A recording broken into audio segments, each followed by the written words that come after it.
Rabbi say this is Yerushalmi Peah. We're doing a quick Chazarah. We're up to Daf Nun Hey. So you've got Omer, which is 2 sar, and you forget it, it's never considered shikha. 2 Amorim, and together they make up 2 sar. Rabbi Gamliel says goes to the balabais, Chacham says goes to the poor. Rabbi Gamliel said, look, just because there's many bundles here, we're going to strengthen the balabais, or should we weaken the balabais? Should it make it any worse or not? The Chacham said, well, he's strengthened. 2 Amorim, which are forgotten, are shikha, and 3 are not shikha. But then the Chacham agreed. Rabbi Gamliel said back to them, look, I'll answer to you. If already 1 omer and 2 sar, you forget it, is not shikha. 2 omerim, which is together 2 sar, how much more so it should not be shikha. But the Chacham said, no, with 1 omer, which is 2 sar, because it's like a mound. That's why it's not shikha. Are you going to tell me the same with 2 omerim, which are not a mound, it's not a godish, so therefore the din should be different? Now, a kama, standing grain, which has 2 sar, and you forgot it, it's definitely not got a din of shikha. If it's not got a din of sasaim, but it's got the ability to make 2 sar, but it hasn't got that amount because it got ruined by the wind or whatever, and it's not going to grow that amount, whatever, it remains small, then even if it's a kidneys, which is like very small things, we treat it as if it's things of barley, which are bigger and more coarser. So we do treat it as if it's bigger. So Rabbi Elazar brings the pasuk, Kitisa Kesercha B'Sadecha, you forget the omer in the field, omer that you can go and reach it and take it, as opposed to something which is 2 sar, you can't just reach it and take it, but it's too big. So therefore it's not got a din of shikha.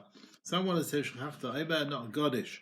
Now what's the nafkamina? He says, if let's say you forget one next to an omer which is 2 sasayim, so 1 omer of less than 2 sar next to an omer bundle which is 2 sar. So if you're going to treat it as omer, and you're going to putter it from shikha because you can't reach out and take it, then according to everyone, the one which is forgotten outside will be shikha, because it's not next to a godish, it's next to an omer. The omer you forgot next to 1 omer is shikha. But if you're going to treat it as a godish, like the Brisa says, then the omer, the small one, will depend on Masechet Beis Shammai Beis Hillel, right? Whether omer which you forget next to a godish, according to Beis Shammai it's not shikha, according to Beis Hillel it is shikha. There'll also be enough kamina if you forgot 2 omerin on the side of the omer which has got 2 sasayim. If you're going to treat it as an omer, then the din of the 2 omerim will depend on Masechet Beis Shammai Beis Hillel. If you're going to treat it as a godish, then it won't be treated as a shura, because it's not 3 omerim, it's like 2 omerim and a godish. Okay, we spoke about kama, which has got 2 sar. It's not considered shikha. Rabbi Yaina, he brings a pasuk shachachta omer basada. When there's 2 sasayim and you forget it, it's not shikha.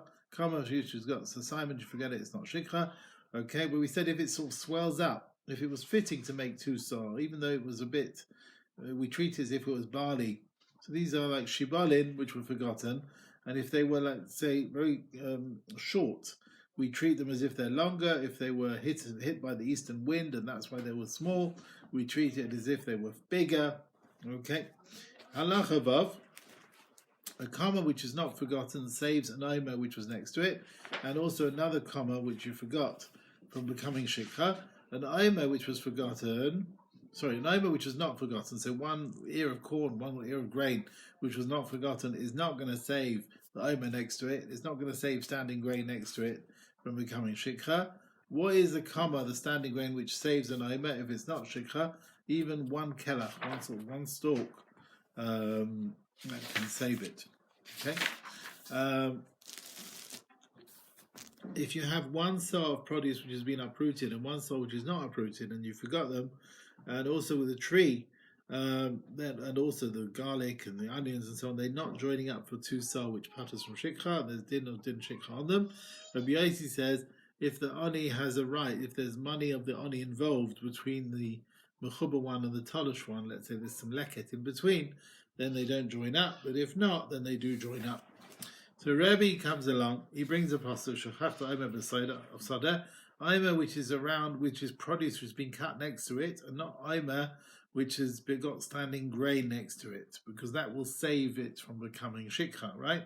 Why omer grains, cut grains which are surrounding, so omer where there's detached next to detached, they become shikha. They're not saved by another one, but not an omer which has got a comma next to it. Standing grain will save an omer, save a detached area, right? The reason is because under an omer which is surrounded by standing grain, what's under it is called sadeh, right? It's called shachta omer basadeh. It's called sadeh, whereas the standing grain around it, what's underneath it is called kashin, like standing grain. It's not called a field. That's why that which has been detached, if it's next to standing grain, it gets saved by the standing grain. Now, if your friend's kama can also save your stuff from being called shikha, and a guy's stuff can also save a Jew's stuff. Wheat can save barley. That's Rabbi's view. The Chachamim said, no, it's got to be your stuff, and it's got to be the same kind, the same type of grain. Shum Gamliel said, just like a kama saves an omer, so also an omer saves a kama. He says, if a kama, which is stronger for the poor, and yet it saves the omer, then an omer, which is worse for the poor, because they don't have a right with it unless you forget it, which is very unusual, then how much more so, you don't always forget it, how much more so it should save a kama. But they said back to him, no. He says, a kama saves an omer because the oni has got less rights to it.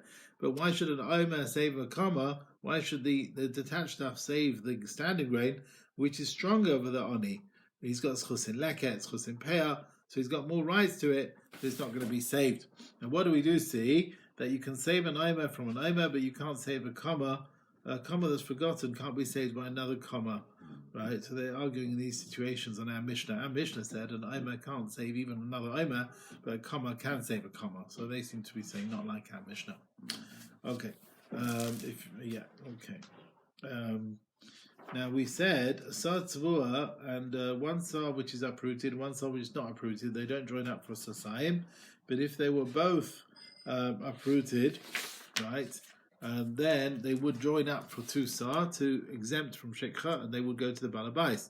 And that's like Rabbi Gamliel, who held that two omerim can join up for sasayim. He said you can have two lots joining up to make sort of shikha. Now, why does one uprooted not save the one uprooted not save the one which is not uprooted? Why doesn't it save it? So it tells me that something which is just the fact that you can save something else from shikha, and then you forgot it, it becomes shikha in the future. So a kama and the omer, the shikha. And remember, we have a doubt. We've always had this question a few times in Masechet. If an omer that was saved once, and then you forgot it, and then you forgot the thing that's saving it, does it go back to being shikha again or not? And Rav Yoina wanted to say, talking about, let's say you're cutting a row, and then you're doing, I'm taking omerim in a row, you're first cutting a whole row, then after you cut it, you come back and collect everything, and then you've already forgotten the kama, which is the standing grain, before you forgot the omerim, and then so on. And once it was forgot once, but it could be forgot again. That's what we're saying over there. So only a kama which is not forgotten saves, but not a kama which itself is forgotten. So they want to say there's no proof that something which was saved can become shikha when you forget that which saved it. It could be the reason why detached became shikha because it was never really saved. Okay.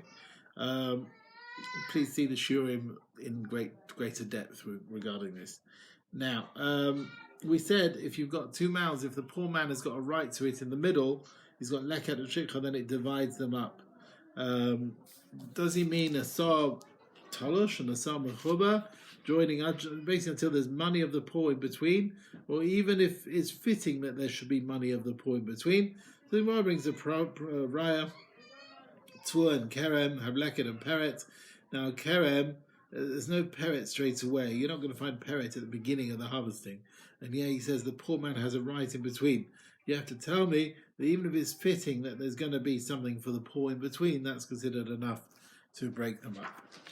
Okay, I think we will stop there.